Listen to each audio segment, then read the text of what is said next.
Many books have been written in the past 3 years documenting the horrors of the war on Tigray. This conflict, which began in late 2020, has been marked by a severe humanitarian crisis, human rights violations, and widespread atrocities. Several authors have sought to document these events, creating a body of work that highlights the suffering of civilians through first-hand accounts and survivor testimonies. One such book is In Plain Sight: Sexual Violence in the Tigray Conflict, authored by Rita Kahsai, Rowena Kahsai, and Sally Cable. This book provides in-depth accounts of the struggle and stories of survivors of sexual violence during the Tigray War and was published in June of 2023.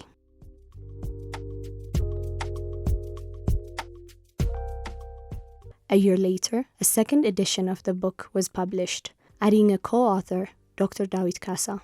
The inauguration of the second edition, In Plain Sight: Seeking Justice for Sexual Violence in the Tigray War, along with a panel discussion, was held earlier this week at the Extending Access and Systems Enhancement, EASE head office in Mekelle.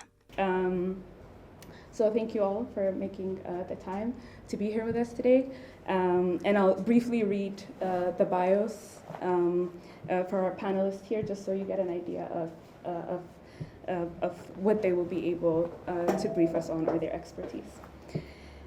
Ms. Sally Cable is a distinguished leader in international development and a passionate advocate for women's rights. With a career spanning over 3 decades, Ms. Cable started as a leader in local government, shaping service to meet the realities of women's lives in one of the most disadvantaged areas of the United Kingdom. She went on to make significant contributions nationally and internationally as a former Minister of Development in the UK government, where she played a key role in shaping policies that addressed global poverty, humanitarian aid, and sustainable development with a specific focus on improving infant and maternal mortality. Her leadership has been instrumental in driving impactful programs that have improved lives in some of the world's most challenging environments. After leaving Parliament, Ms. Cable served as the founder of CSOs of an agency for advocacy, relief, and development in the global angelic community, establishing offices in Latin Africa, Kenya, to coordinate work across Africa, South Asia, and the Pacific region. As Cable is also an author, having written multiple books that focus on the experience, challenges, and triumphs of women around the world. In the case of Tigray, she co-authored In Plain Sight: Conflict-Related Sexual Violence with her colleagues Rita, Rowena, and Dr. Dawit. What happened in Tigray is a real watershed moment for the international community when it comes to conflict-related sexual violence. Because, of course, it's true that there's violence against women all around the world, and all of us as politicians have to deal with it. I've had to, in fact, my first experience as an elected politician was dealing with domestic violence. But the thing about Tigray is that the scale of the sexual violence in the conflict and the ferocity of it was unprecedented. And if you look at the back of the book, In Plain Sight, we've got the UN lead person on humanitarian relief at the time, Sir Mark Lowcock, saying that it was the worst case of weaponized rape in any conflict in this century. So, I always felt very much that if the international community can't deal with Tigray, and if it chooses to look the other way, then when is it going to live up to its repeated commitments to deal with sexual violence against women, conflict-related sexual violence, and when is it going to fulfil its commitment to eliminate it? So I don't think that Tigray is just another war or not an important war. I think that it's a really important conflict, and I think that of all of the aspects of it, the massacres were terrible, but the brutalization of women and the sexual violence inflicted on women in Tigray was the worst that certainly in my lifetime has ever been seen, and that's why people should focus on it. Now, the thing is that the international community, they all know what happens. Everybody knows what happened. We wrote the book just to make extra sure that nobody could not know what had happened, and also have some very, very moving testimonies from people as well. But the international community has done resolution after resolution talking about what's needed, and most politicians in terms of the domestic policies know what's needed. It's number one, the services which have been described, and the fact that it's about medical services, psychosocial services, and also the support services for women who then find it extremely hard to go back into the community and go back to their families. So there's the services, there's the advocacy, and that means everybody in the society. It means, of course, the men, because men have play a big role in sexual violence. They have to speak out. The faith communities, the politicians, there's got to be an absolute, unequivocal voice coming out saying that the sexual violence is wrong, won't be tolerated. And the third one is the need for justice. And that has to be a survivor-focused, a survivor-centred justice, but it has to be justice. It can't just be telling the story of what happens. It's got to be that those people who are perpetrators have got to have got to understand what it means to receive justice for the crimes which they have committed, and they have been heinous.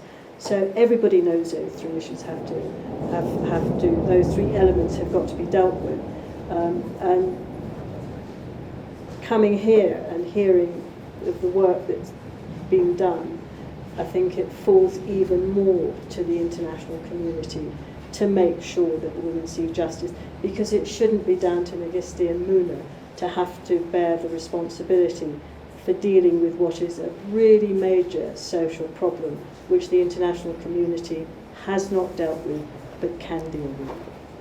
Other panelists include Dr. Dawit Kasa, a physician and humanitarian with extensive experience in conflict-affected regions, particularly focusing on the healthcare needs of refugees. He is the director of EASE and co-author of the second edition of In Plain Sight. And Muna Yusuf, chairwoman of Mona Lisa Civic Society organization dedicated to supporting survivors of conflict-related sexual violence in Tigray. During his speech, Dr. Dawit spoke about the living conditions of survivors of sexual violence in refugee camps in Sudan. The life in Sudan, the refugees, the Tigray refugees in Sudan are encountering very difficult and dire situation. And regarding the sexual violence, there are two phases of the sexual violence in the refugee camps. The first one is it's related with the conflict-related sexual violence that has happened in the western Tigray during the invasion and after that during the displacement. And I have been working in the refugee camp for almost 2 years, and I have been engaging with the survivors of conflict-related sexual violence in the hospital I was working in. The situation is very significantly dire, not only for the survivors but for the general refugees. But for the survivors it was double jeopardy. The first one, it has different layers that significantly affect their lifestyle. The first one is like the lack of access for different services, including medical service. So when the refugees flee to Sudan, there was nothing, literally. There was nothing in Sudan. It took them like 2 months to even give this emergency response from different international NGOs. And during that time, a lot of women or girls who sustained this kind of violence were subjected to pregnancy and sexual transmitted disease. So after I went to the refugee camp, I was working in an international clinic, and I have been engaging with survivors of sexual violence, and the main concern was lack of access, and also they were not able to get service with their mother tongue language. So all the health professionals or health care workers there were either Sudanese or expats which was difficult to communicate directly, so they were subjected to have a translator to compromise their confidentiality. That was very difficult for them to access, even to seek medical help. So since that time, we and some organization established a maternal and child health center. And that's starting from that, things start to become better and better. But of course, the challenges were very significant. Still, the sexual violence in the camps were continued by the refugee and host communities. It's because in refugee camps, the vulnerability and protection of women and girls are compromised. It's overcrowded, there is no privacy, people are living like 20, 30 people in the same room. There is no bathroom or toilet for women or girls, so this increases their vulnerability. And there was no legal form or framework to counteract on this situation. So the sexual violence inside the refugee camp by itself was very significant. And the exploitation of power by the camp leaders and NGO workers was also one problem. So the sexual violence or victims of sexual violence in the camp has multiple layers, and I'm sure that's what exactly we are watching or we are understanding in Tigray now, because there was no active conflict, armed conflict at that time. There was a post-conflict crisis, which the societal dynamic was completely changes, and that leaves the women and girls live without protection. And I want to emphasize more on the medical part. And even as a maternal and child health center, we didn't have enough professionals to deal with this kind of sensitive situation. Beyond that, medications were very scarce. We have victims of sexual violence who contracted HIV and other sexual violence, sexually transmitted disease, and even the HIV medication has been interrupted multiple times. Due to that, we have lost a lot of survivors in the camp. Muna also highlighted the double jeopardy the survivors continue to face as the perpetrators of these heinous crimes remain free. መጀመሪያ ሕውየት ይበቃ ንዘለቀ ንስትዮ ዘድልየን ናይ ስነ አእምሮ ተጠቂዐን ስለዘለዋ. First and foremost, the survivors need to heal because they are psychologically traumatized. Second, they need justice. Following that, compensation is also necessary, as they are economically struggling. They find it hard to move on because those who committed these crimes are still roaming free, and they want to see the perpetrators held accountable. Until these issues are addressed, they will continue to live in misery. እዚ ስለዚ ተረኸበ ግን ተደራራቢ ወጽዓን ተደራራቢ ጉድኣትን ተደራራቢ ጥቃዓትን ኮይኑዎን ኣብ ብኽያትን ኣብ ንብዓትን ይውዕላ. ኣብቲ ጦርነት ክጅመር ከሎ ሚያዝያ 8 2013 ስለ ጀመርና ምንም ዝተዳለወ ነገር ኣይነበረን. ንእሽተ እንደሆነ ሕግዝልና ዝኾነ 5 ክላስ. I work at the one-stop center at Maalo Hospital. When we first began our work in April of 2021, we had little prepared. We started with around 5 rooms, lacking medication, equipment, and sufficient staff, hoping to help even a little, considering what was happening at the time. While we continue to provide services, it's still not enough. Many services should be available at One Stop Center, but ours are limited. We lack our own ultrasound, laboratory, or pharmacy. We rely on the hospital for these services. Our biggest challenge is that the people we serve are displaced from all over Tigray. They have nothing to eat, wear, or place to sleep. Most require long-term medication, and lack of food makes it difficult for them to take their medications properly and recover.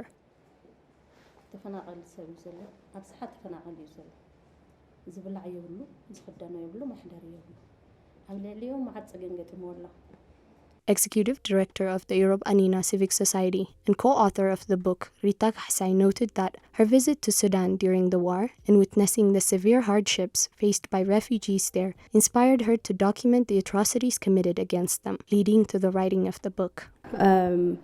Over 2 years ago, I decided to go to Sudan for a research that my friend was doing, and after seeing how bad the things were in Sudan, I decided to stay and document the atrocities against all the civilians that came in from Western Tigray.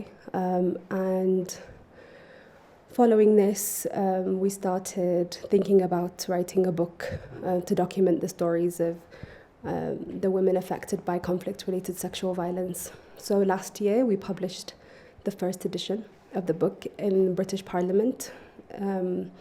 And we decided to publish this version because the Independent Commission of Human Rights Experts on Ethiopia was the mandate was ended last September, and the conflict against women continued, so we felt it was really necessary to continue writing about the ongoing conflict against women. A nurse and one of the first responders and coordinator at One Stop Center at Aider Comprehensive and Specialized Hospital, Mulu Mesfin, stated that the publication of the second edition is timely. She cautioned that the critical question survivors in Tigray continue to raise is the issue of justice and accountability. The book is very, very important to us because justice, the book inside is written for the inside the justice. Because book this timely. This book is written on time. It's timely because still now we couldn't get justice.